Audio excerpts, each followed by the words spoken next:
Do you like real world survival stories? Well, if you do, today I'm going to share how this saved me and my team.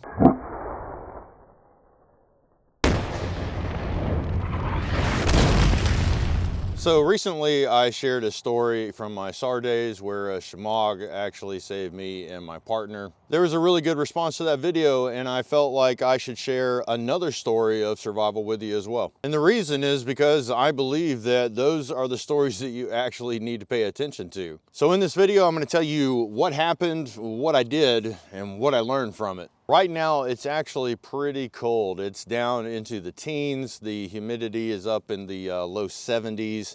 One thing for sure, it is calm. There is no wind. And the story that I'm going to tell you today was very similar circumstances, except it was 30-mile-an-hour winds with 50-mile-an-hour gusts. This is also a story of how when things go wrong, everything seems to go wrong.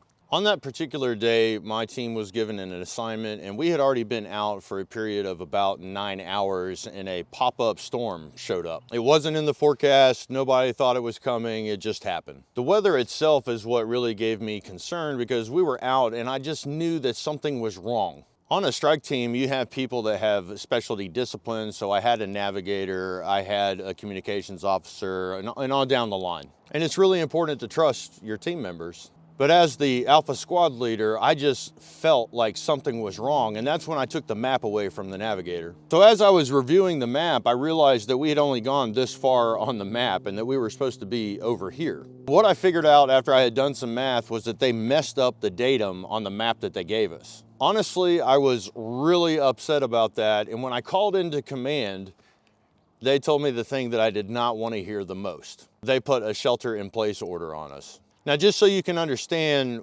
why that was, because of the temperature, because of the location, the water on the lake was frozen, but it wasn't frozen enough for a vehicle to get across it, and a boat definitely was not getting across it. Because of the winds, a chopper couldn't get to us either. And as you can guess, the roads were all iced over, and there was no way that they could get any vehicle to us. The thing that really sucked about that is because of the storm, we couldn't move either. And as I said before, we were 9 hours out. The very first thing that I noticed as far as my emotion went is I could tell you that I was really mad. But there is something that I was really proud of. In that moment, I actually became extremely assertive. What I can say is that because of all the training that we had gone through, I mean, we'd train and train and train and train. Eventually, when everything goes south, you will revert back to your training. They say you rise to the occasion, you don't fall back on your training. What really matters is good habits. It was actually so cold and we were getting hypothermic. I just didn't realize it at the time because I had lost dexterity in my hands and I wasn't even really able to hold the push to talk button on my radio. Now understand that button was a huge button and I could barely hold it so that I could talk to command.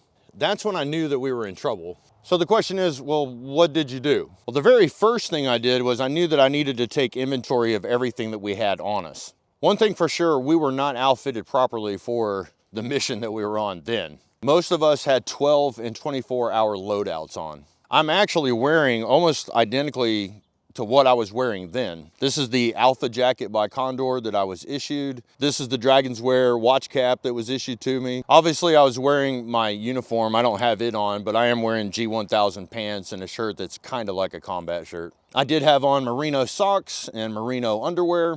I was also wearing my silky layer. This is the balaclava that I had then. It's an Under Armour. What I can say about what I'm wearing right now, being that it's really close. Oh yeah, I didn't have on wool gloves. I actually had on my mechanics gloves. I guess I'm not LARPing today. Or does that even count as LARPing? I'm not sure.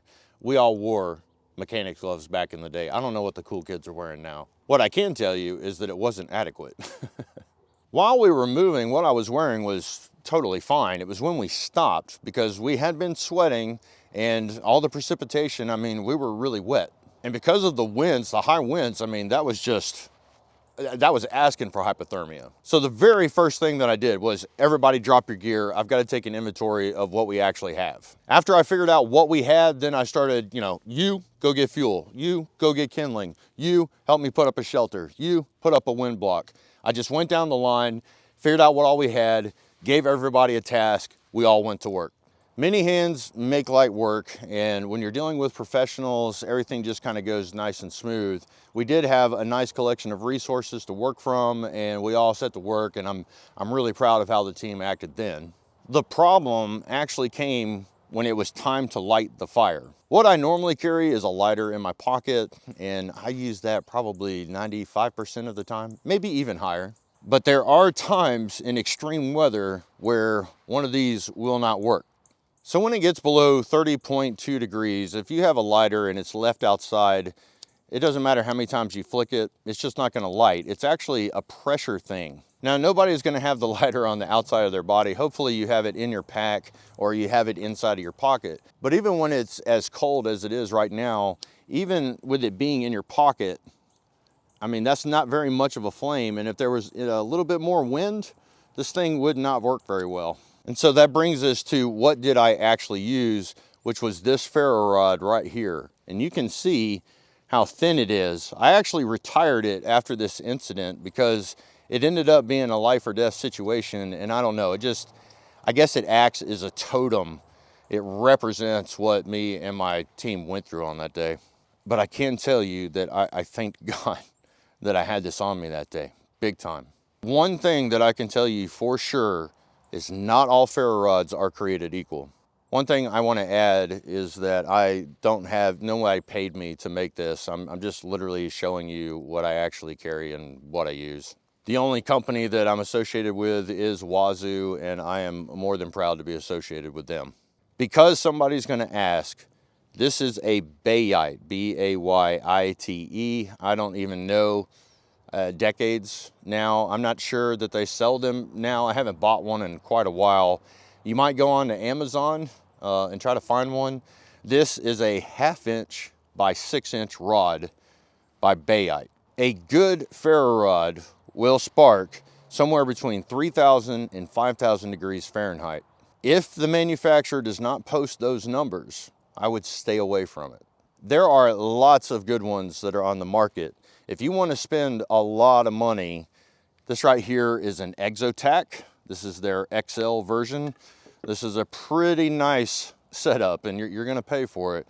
But what I can say is that the ferro rods themselves are really good. This one actually has the ability to replace the rod as well. I really like that. God, look at this, how long it took for me to screw that off. So the rod itself is replaceable, and it screws right back in to the handle. Also on the handle, you'll notice that it has Gorilla Tape on the handle, which I really like. And then also inside of it, there's 3 tender tabs. Now they actually have fire cord, which they attach to most of their ferro rods, or I think all of their products actually have fire cord in a lanyard like this.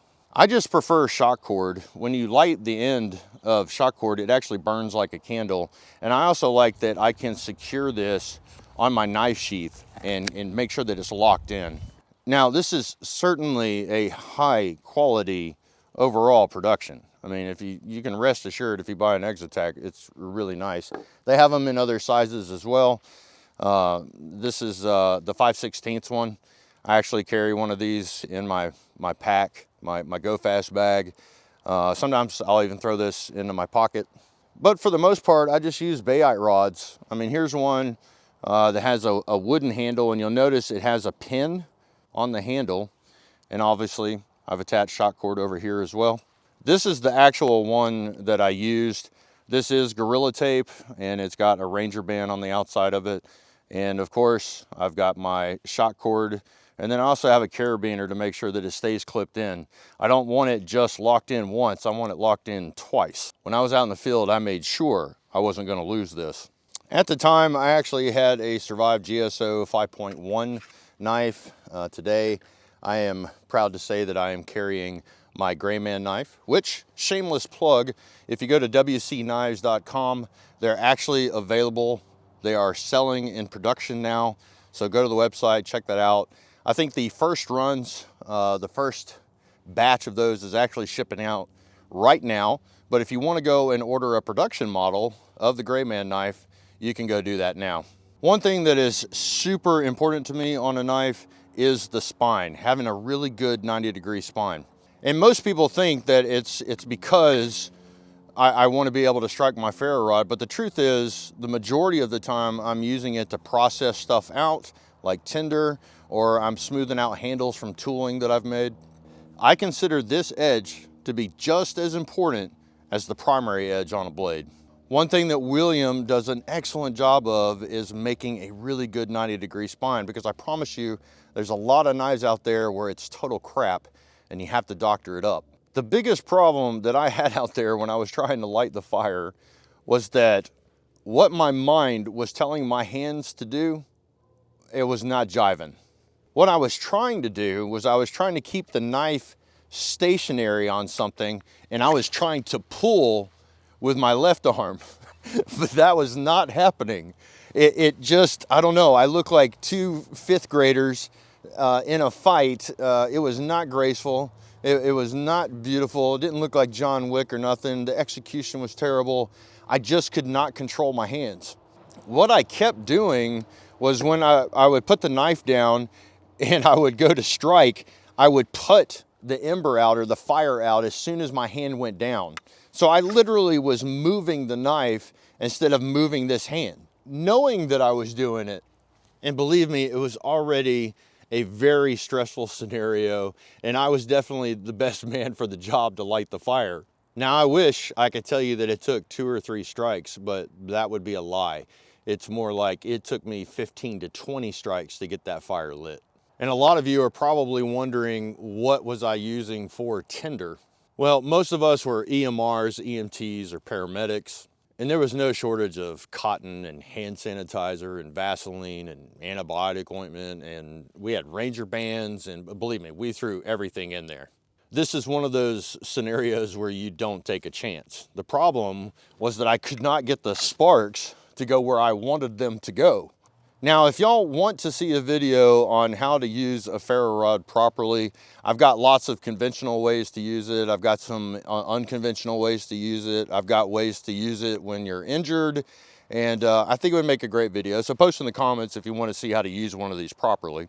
At the time, the only thing that I was trying to do was to put the knife, the spine, onto the ferro rod, turn it just a little bit, keep the knife stationary, and pull. It just wasn't doing it. I don't know what to tell you. I wish that I could tell you that I was doing it right. I wasn't. And that's typically what happens. When you start to lose control of the situation, that's when your mind starts to go as well. And I was already behind the curve because I was hypothermic when I started. What I can say is that eventually I was able to get the fire started, so yay. At the time, I remember how angry I was. I mean, I was just so very mad. And my team, they all talk about it now. I had turned on my squad leader voice, and yeah, everybody was just quiet. We basically all huddled in our little shelter there together, and we were quiet for hours and hours on end. I was so upset about the whole thing that I was out getting more materials because I was trying to keep my team warm, and it may have been that when I was out getting materials that my team was talking about it, but I sure as heck wasn't aware of it. What I can say is that was one of the longest nights that I've ever had. I'm going to say one of the longest weekends because I was out for a total of 3 days.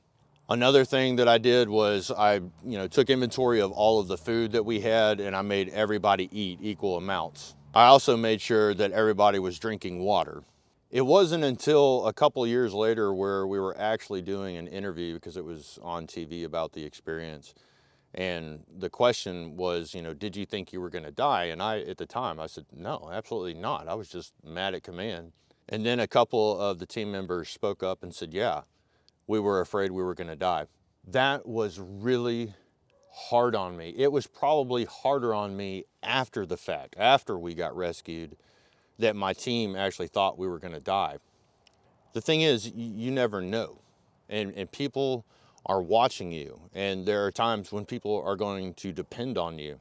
And the thing is, if you're hypothermic, you're not going to be thinking clearly. And that's why training is so important. Eventually they were able to get the 6 and 8 wheeler Argos out to get us. And when I got back to command, I destroyed some peanut butter and jelly sandwiches.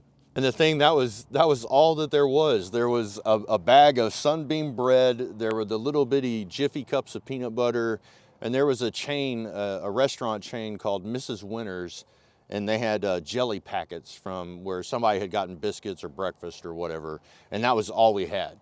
I have often told people about that incident though, that was the best food that I had ever had in my entire life.